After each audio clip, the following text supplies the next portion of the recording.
दोस्तों एक लड़का जो रहता है, वो छत पर टहल रहा था। छत पर टहल रहा था तो उसकी जो है नज़र एक कमरे पे पड़ उस छत पे कमरा रहता है ये, तो उस कमरे से कुछ उसको आवाज़ें आ रही थी, कुछ अजीब-सी आ रही थी। कुछ सनसनाहट की आ रही थी, कुछ मतलब अजीब-सी आवाज़ें आ रही थी, तो उसको लग रहा था इस कमरे में कोई है। तब वो सोच रहा था कि आखिर इसमें इस कमरे से जो आवाज़ें आ रही थी दोस्तों, उसमें कोई एक आदमी तो था नहीं, उसमें 2 आदमी, एक लेडीज़ और एक मतलब इंसान की आवाज़ आ रही थी। तो लेडीज़ कुछ कहने की आवाज़ आ रही थी, कुछ ऐसे कि जैसे वो उसके साथ कुछ हो रहा हो। तब ये लड़का सिगरेट पीते-पीते उस कमरे तरफ जाता है, कहता है चलो देखते हैं। तब जो दोस्तों जब वो सीन घर में जाके देखता है, घर तो बंद था, लेकिन थोड़ा-सा खिड़की से जब झाँकता है तो जो सीन देखता है, उसे देखने के बाद उसके पैरों तले ज़मीन खिसक जाती। क्योंकि दोस्तों जो सीन वो देखता है, कोई एक औरत थी 22 साल की, उस वो औरत उसके पिता के साथ दोस्तों उसके कमरे के अंदर जो है बंद कमरे में संबंध बना रही थी। अब ये सब देखने के बाद दोस्तों उसके लड़के का किसी के समझ लीजिए बाप ऐसे करे तो बेटा का क्या होगा? तब वो बेटा करता क्या है चुपचाप जो है नीचे अपना चला जाता है। तो उसके बाद दोस्तों वो जो काम-कार काम करता है अपने बाप को सबक सिखाने के लिए, जिसे आप भी जान जाएँगे तो हैरान हो जाएँगे, परेशान हो जाएँगे, एक अच्छी सबक देता है। तो उसके बाद दोस्तों कोई बाप मतलब ऐसा घिनौनी हरकत नहीं करता है। कर सके उसके बेस पे काम करता है। तो दोस्तों चलिए सच्ची घटना पे आधारित ब्लॉग है। इसको स्किप करके नहीं देखिएगा, बहुत ज़्यादा इंटरेस्टिंग है, तो बहुत ज़्यादा इसके अंदर जो आगे जो है मज़ा आने वाला है। तो दोस्तों इसको कहने का मतलब है स्किप करके नहीं देखिएगा तो आपको समझ में नहीं आएगा। तो दोस्तों चलिए इस ब्लॉग को आगे बढ़ाते हैं। तो दोस्तों ये सच्ची घटना पे आधारित ब्लॉग है। ये मध्य प्रदेश में एक जबलपुर पड़ता है, वहीं का दोस्तों गाँव है। तो वहीं का दोस्तों एक छोटा-सा वहीं पे एक गाँव पड़ता है, तो वहीं पर दोस्तों एक घर रहता है। वहीं पर जो एक सेठ रहते हैं। सेठ रहते हैं, बहुत ज़्यादा पैसों से रहते हैं, मालामाल रहते हैं। तो उनका नाम रहता है माणक्यालाल और उनकी बीवी भी रहती हैं। और इस प्रकार दोस्तों उनका एक बेटा भी था। तो जब उनका बेटा रहता है और उनकी बीवी रहती है, तो कुछ ही दिन बाद दोस्तों ये होता है उनकी जो बीवी रहती है कोई रीज़न की वज़ह से उसका जो बीमारी हो जाता है, बीमारी के बाद उसका देहांत हो जाता है। अब इस प्रकार दोस्तों उनके घर में कोई करने वाला तो था नहीं। जब उनके घर में कोई काम-वाम करने वाला था नहीं, तो इस प्रकार दोस्तों अब वो जो है घर पूरा सन्नाटे में रहता था। अब यहाँ जो है माणकलाल उनका जो बेटा था, बेटे का नाम संतोष था। अब ल आदमी से जानते हैं घर तो होता नहीं है, घर तो होता है औरत से। तो इस प्रकार घर में पूरा सन्नाटा रहता था और ये जो माणकलाल थे, सेठ थे, बहुत बड़े, नामी-गिरामी थे। तो ये अपने पैसों से बहुत बड़ी हवेली बनवा रखे थे। तो इस प्रकार जब वो क्या नाम है घर में उनका कोई रहने वाला नहीं था, तब अपने बेटे से कहते हैं कि ऐसा कोई झाड़ू-पोछा लगाने वाली खूब मतलब अच्छी मिल जाए सुंदर, तो पूरा घर जो है अच्छे से मतलब साफ-सुथरा दिखेगा। तो अब वो संतोष जो अपने पिता की बातें सुनता है, कहता है कि प पिताजी को नौकरानी भी चाहिए तो वो भी सुंदर चाहिए। तो इस प्रकार दोस्तों वो दोनों खूब हँसते हैं। फिर उसके बाद इसका लड़का करता क्या है, कहता है अपने पिता से कि ऐसा है ढूँढने से अच्छा है, चलिए चलिए एक ऐड दे देते हैं और सोशल मीडिया में आजकल सोशल मीडिया का ज़माना है, तो ऐड दे देंगे तो इसी हिसाब से एक अच्छा किराएदार मिल जाएगा। मतलब एक क्या बहुत बड़ी हवेली थी, तो बहुत ज़्यादा किराएदार की ज़रूरत थी। तब इस प्रकार दोस्तों वो जो है ऐड दे देता है, जो संतोष रहता है ऐड दे देता है। जब ऐड देता है तो उसी प्रकार से एक किराएदारिन जो आती है, किराए औरत रहती है। तो वो जो है उसको भी कमरे की ज़रूरत थी, तो एक आदमी से कहती है कि ऐसा है, ये जो ऐड है ये कहाँ पर कमरा खाली है तो मुझे वहाँ पे पहुँचा दो। तो वो लड़का जो है संतोष को जानता था, तो संतोष के यहाँ उस औरत को ले आता है। तो जो औरत दोस्तों जब घर में आती है, तो संतोष उसको करता क्या है, संतोष के जगह सबसे पहले जो है उसके पिता दरवाज़ा जाके खोलते हैं, दरवाज़ा जैसे खोलते हैं, तो वो औरत जो रहती है दोस्तों इतनी सुंदर रहती है, 22 साल की उम्र रहती है और उसकी कद-काठी देखने के बाद उसके पिता रहते हैं सेठ माणक्यालाल, उसकी खूबसूरती पर फिदा हो जाते हैं। अब इस प्रकार दोस्तों जो है एक ही नज़र में जो माणक्यालाल सेठ रहते हैं, उस जो किराएदारी रहती है उस पर उनका दिल आ बैठता है। और जो इसका दोस्त रहता है वो बाद में आता है, जब जैसे ही आता है तो कहता है कि लो पिताजी तो इसको देख लिए हैं सुंदरता को, अब कहीं ऐसा ना हो कुछ गलत काम करे, क्योंकि यहाँ पर जो इसके पिताजी थे सेठ माणक्यालाल कुछ कैरेक्टर के ढीले इंसान थे। जैसे किसी को भी देखते थे तो इनका नियत फिर जाता था। कैसे कि घर में कह रहे थे नौकरानी हो तो सुंदर हो, जैसे इनका मन भी लगा रहा है। तो इस टाइप के ये इंसान थे। तो यहाँ पर जो इनका लड़का संतोष रहता था, वो ये नहीं जान पा रहा था कि आगे भविष्य में क्या होने वाला है, आगे और क्या इस घर में घटना होने वाली है। तो यहाँ पर जो संतोष रहता है। तो संतोष भी अपना पढ़ाई लिखाई कर रहा था। उसकी उम्र बहुत थी तो 22 साल थी और 20 साल थी। अब इस प्रकार वो जो है अपना पढ़ाई लिखाई में ज्यादा ध्यान देता था। अब यहाँ पर धीरे धीरे जैसे जैसे दिन बीत रहा था, तो एक दिन होता क्या है, ऊपर जो किराएदारनी रहती है तो अपना ऐसे कमरे में रहती थी, उसका कोई मतलब नहीं था। तब ये जो छोटा ये जो संतोष रहता है कहता है कि चलो अच्छा देखते हैं ऊपर मालकिन क्या कर रही है, वो जो किराएदारी आई है वो क्या कर रही है। तो ऊपर जैसे जाता है तो देखता है कि उसके पिताजी जो पिताजी हैं वो अपने नौकरानी से चाय बनवा के 2 कप वो जाके किराएदारिन के साथ बैठ के पहले से ही चाय पी रहे हैं। अब यहाँ संतोष ये सब चीज देखने के बाद कह रहा था लो पिताजी तो पहले ही बाजी मार दी, अब उसके साथ जाकर बैठ के बातें चित कर रहे हैं। अब वो किराएदारिन है उसी, अब वो रहेगी भी और पिताजी कहीं कुछ ऐसा हरकत ना करें। यही सब उसके दिमाग में बातें चल रही थी, लेकिन वो ये नहीं जान रहा था कि पिताजी किस हद तक बढ़ जाएंगे।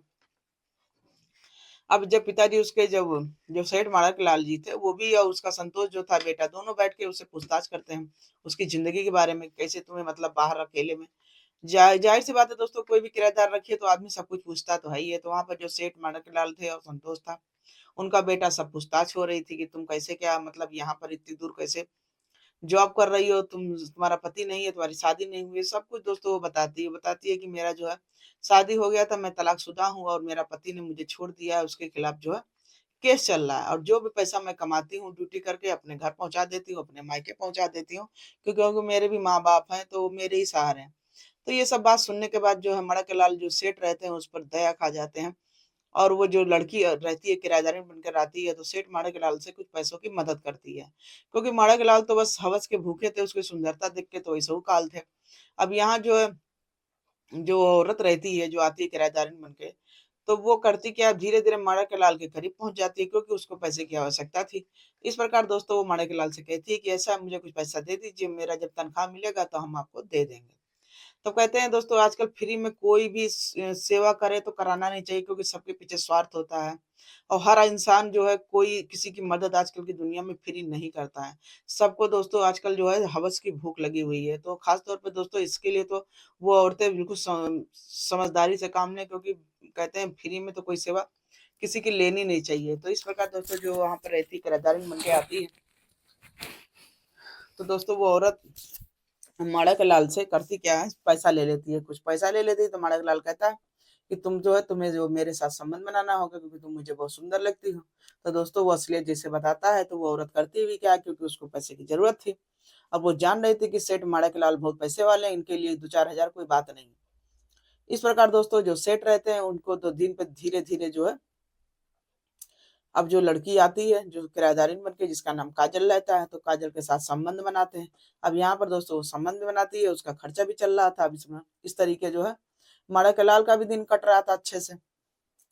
फिर एक दिन होता क्या है दोस्तों, ये दोनों कमरे में माणकलाल और जो इनकी किराएदारिन थी वो दोनों जो है कमरे में संबंध बना रहे थे। लेकिन इधर जो इनका लड़का शाम को घूम टहल के आता है, जब घूम टहल के आता है तो उसको नींद नहीं लग रही थी। तो दोस्तों वो करता क्या है, वो छत पे जाता है टहलने के लिए। तो टहलने के लिए जाता है तो उसको सिगरेट की पीने की तलब लगती है तो सिगरेट पीता है छत पे। तो कहता है थोड़ा देर घूमेंगे फिरेंगे और उसके बाद नींद आ जाएगी सो जाएंगे। फिर दोस्तों वो जैसे ही कमरे के पास जाता है कुछ उसको सुननाहट आती है, कुछ आवाज की आती है, कुछ कहरने की आवाज आती है। तो वो सोचने लगता है कि आखिर इसमें ऐसा क्या है कि कोई एक आदमी औरत है, कैसे कोई आवाज आ रही है। तो दोस्तों वो खिड़की की तरफ से देखता है, जो सीन देखता है उसे देखने के बाद बिल्कुल सन्न रह जाता है। कहता है कि अरे मेरे पिताजी ऐसा काम कर सकते हैं, उसी औरत के साथ संबंध बना रहे हैं, क्योंकि जिसका संतोष को डरता है वो रियल हो जाता है। अब इसके बाद दोस्तों होता क्या है, फिर ये चुपचाप जो है नीचे चला आता है। कहता है कि अब पिताजी को समझाने का तो कोई रास्ता तो निकालना होगा। तो दोस्तों जो रास्ता वो निकालता है ना, आप भी सुनेंगे तो आप भी हैरान हो जाएंगे कि एक लड़का कैसे इतनी बड़ी तरकीब करके निकाला। मतलब एक पिता के साथ वो भी कुछ ऐसा काम करता है जो पिता सोच नहीं सकता था। फिर दोस्तों वो करता क्या, हिडन कैमरा एक आता है, कमरे में छुपा के लगा दीजिए कोई जान नहीं पाएगा। तो वो ऑर्डर करता है, क्योंकि बिना सबूत का कोई मानता नहीं है। तब वो करता क्या है, कैमरा मंगा लेता है, 2 ही दिन में कैमरा आ जाता है। आजकल जानते ही ऑनलाइन वगैरह का जमाना है, इधर मंगाइए नहीं उधर तुरंत आ जाता है। तो वो करता क्या है, संतोष तुरंत कैमरा मंगवाता है। वो करता है पिताजी के कमरे में जहाँ पर संबंध बना रहे थे, क्योंकि जिसको तलब लग जाती है वो छूटने वाली तो थी नहीं। तब वो नौक जो आती है किराएदार उसी के साथ फिर जो है संबंध जिस दिन बनाते हैं उससे पहले ही वो जाके लड़का कैमरा उसमें लगा देता है। इस प्रकार जो काजल रहती है उसके साथ संबंध बनाती है, जो संबंध बनाती है तो दूसरे ही दिन जो है इसका संतोष संतोष उसके मोबाइल पे व्हाट्सएप पे वो सब वीडियो भेज देता है। और जब वीडियो जैसे भेजता है तो वो काजल देखती है तो उसको सन्न रह जाती है कि अरे ये सब जो है मेरे मोबाइल पे कैसे कौन फोटो खींच के भेज दिया, आखिर कमरे में तो कोई था नहीं, सिर्फ हम दो थे, फिर कैसे क्या हो गया। फिर दोस्तों होता क्या है, जो संतोष के काम जो मोबाइल रहता है उसके मोबाइल से ही उसके पे फोटो वगैरह जाता है, वीडियो वगैरह जाता है, तो जो काजल रहती है वो सब देखती है। तो देखने के बाद वो सन्न रह जाती है। फिर उसके बाद वो फ़ोन मिलाती है जिसके पास से वो आता है। फिर फ़ोन मिलाती है तो वो बताता है लड़का, अपना नाम नहीं बताता है। ये जानती भी नहीं थी किसके फ़ोन से आ रहा है किसके क्या। तब वो लड़का बोलता है कि ऐसा है, आप तुम हमें से मिलो तब तुमसे बात बताते हैं सब कुछ। तब काजल वो बाहर जाती है तो मिलता कौन है, संतोष मिलता है। तब वो किराएदार कहती है कि ऐसा है, तुमने ये सब वीडियो कैसे बना ली और तुम हमें ब्लैकमेल क्यों कर रहे हो, क्योंकि तुम्हारे पिता की वजह से ही तो हम ऐसा किए हैं, क्योंकि मुझे कुछ पैसे की सहायता की ज़रूरत थी। तो तुम्हारा पिता बोला कि मेरे साथ संबंध बनाओ तो मैं तुम्हें पैसा की मदद करूँगा। तो इस प्रकार वो करती क्या है, उसके साथ सोने लगती है। सोने के बाद दोस्तों होता क्या है, वो पैसे की मदद करता है और ये अपना जो है उसके साथ संबंध बनाती है। फिर ये सब बात सुनने के बाद जो संतोष करता क्या है, संतोष उससे एक शर्त रखता है कि उस शर्त पे जो है वो वीडियो डिलीट कर देगी, लेकिन उसका एक शर्त उसको मानना पड़ेगा। तब दोस्तों यहाँ पर जो संतोष कहता है कि ऐसा है, तुम्हें पिताजी के साथ नहीं, जो पिता के साथ तुम कर रही थी वही तुमको मेरे साथ करना होगा, तभी ये सब वीडियो डिलीट होगा। अब इस प्रकार दोस्तों वो कहती है इसमें कोई बड़ी बात नहीं है, क्योंकि तुम्हारे पिता की उम्र बहुत ज्यादा है, मजबूरी में मैं उसके साथ संबंध बनाती थी। तुम्हारी उम्र जो सही है, मेरी तो 22 साल है, तुम्हारी 20 साल है, मेरी 22 साल है, तो हम लोग जो है संबंध बना सकते हैं। इस प्रकार दोस्तों वो भी सोच रही थी कि कोई जवान इंसान मिल जाए, वो मजबूरी वजह से उसके साथ संबंध बना रही थी। तब दोस्तों होता क्या है, धीरे धीरे ऐसे दिन बीत रहा था, वहां पर बाप भी उसके साथ संबंध बना रहा था। अब तो वो उसके साथ बेटे के साथ भी संबंध बना रही थी। दोस्तों कहते हैं खूबसूरती ऐसी अच्छी चीज भी है, बेकार भी चीज है, कि अभी वहीं पे दोस्तों उसका पिता भी उस पर लट्टू हो जाता है, उसका बेटा भी लट्टू हो जाता है। अब इसी प्रकार दिन चल रहा था, तो एक दिन दोस्तों होता क्या है, इसके बेटे के अंदर मन के अंदर जो है कुछ ऐसी खुराफाती बातें दिमाग में आती हैं, क्योंकि ये इसको सोचता है कि ऐसा क्यों ना हो कि ये वीडियो अपने पिता के पास भी भेजा जाए, क्योंकि उनके पास इतना पैसा वो पैसा करेंगे क्या, आखिर इधर उधर उड़ा देंगे। क्योंकि उसका जो पिताजी रहते हैं बहुत अय्याश किस्म का इंसान था, उसके साथ साथ जो है बहुत चालाक भी था, एक पैसा भी अपने बेटे को भी नहीं देता था फालतू। इस प्रकार दोस्तों उसका बेटा करता क्या, उसका बेटा भी दोस्तों उस वीडियो के जरिए अपने पिता को ब्लैकमेल करता है। पिता से बोलता है कि ऐसा है कि उसके पिताजी जानते नहीं कि मेरा बेटा है, वो अलग बन के कुछ बात करता है, दूसरा इंसान। तब वो बोलता है कि ऐसा, ये वीडियो डिलीट करने के लिए तुम्हें 20 लाख रुपया देना पड़ेगा, तो हम वीडियो डिलीट कर देंगे, नहीं तो वायरल कर देंगे। वायरल कर देंगे तो पिताजी आपकी मतलब इज्जत भी जो है वो हो जाएगी, और जिसके साथ आप संबंध बना रहे थे उस लड़की के साथ आप भी जो है कहते हैं कि इज्जत खराब हो जाएगी। तो दोस्तों बोलता है कि ऐसा है, तुम कौन हो, तुम एक बार मेरे सामने आओ, तुम्हें पैसा भी मैं दूंगा, सब कुछ करूंगा, और वीडियो वायरल मत करना, ठीक है। इस प्रकार दोस्तों बहुत सारी बातें होती हैं। तब दोस्तों जैसे वो लड़का सामने आता है, जिसे देखने के बाद उनके पिताजी सन्न रह जाते हैं कि अरे ये तो मेरा बेटा है। तब कहता है कि बेटा तुम मुझे ब्लैकमेल कर रहा हो, तो कहता है नहीं पिताजी मैं तुम्हें ब्लैकमेल नहीं कर रहा था, लेकिन आपको सुधारने का बस कोई और रास्ता नहीं था। इस प्रकार दोस्तों वो करता क्या, अपने पिता से 20 लाख रुपया ले लेता है, और ले लेने के बाद दोस्तों वो करता क्या, कह रहा था पिताजी आप ऐसे करके पूरा अय्याशी में उड़ा देते। इस प्रकार दोस्तों वो करता क्या है, फिर अपने पिता से 20 लाख रुपया लेने के बाद जो है वो वीडियो डिलीट नहीं करता है। फिर वो करता क्या है दोस्तों, सीधे चला जाता है इसी तरीके दोस्तों धीरे धीरे करते करते अपने पिता से और सा पैसा जो है उससे ब्लैकमेल करके मांगता है। फिर एक दिन होता क्या है, उसका पिताजी जाते हैं उसके पिताजी जब जाते हैं पुलिस स्टेशन में जाते हैं, तो वहां पर एफआईआर लिखवाते हैं। अभी वो जानते नहीं थे कि मेरा बेटा ही मुझे ब्लैकमेल कर रहा है, उससे पहले की बात है। तब इसका जो पिताजी पुलिस स्टेशन में जाते हैं, कहते हैं मुझे अननोन नंबर से कोई फोन आता है ब्लैकमेल करने के, और फेक वीडियो बना दिया हमारी उस किराएदारी की से, और रही बात क्या नाम है, रोज हमको फोन करता है, पैसा मांगता है।